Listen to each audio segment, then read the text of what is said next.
মাস।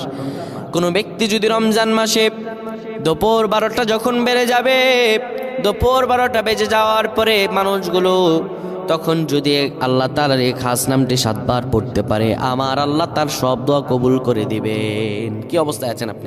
সন্তান কথা শুনছে না, বিদেশে যাচ্ছেন কিন্তু যেতে পারতেছেন না, কোনো আয় উন্নতি নেই, ইনকাম যা করেন তার চাইতে আরো বেশি খরচ হয়ে যায়, বিপদের পর বিপদ, আপনি বিপদ থেকে উঠতেই পারতেছেন না। এই আমলটা করেন, এই আমলটা করেন, আজকে আল্লাহ তাআলা আপনাকে ফলাফল দান করে দেবে ইনশাআল্লাহ। সপ্তাহখানেক আপনি ফলাফল পাবেন ইনশাআল্লাহ।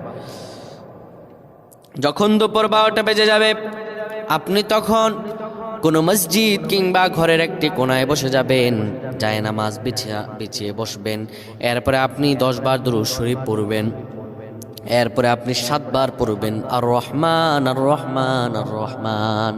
এরপরে আবার 10 বার দুরূদ শরীফ পড়বেন, 3 বার ইখলাস পড়ে আল্লাহ তাআলার কাছে দোয়া করবেন। এইভাবে যদি দোয়া করতে পারেন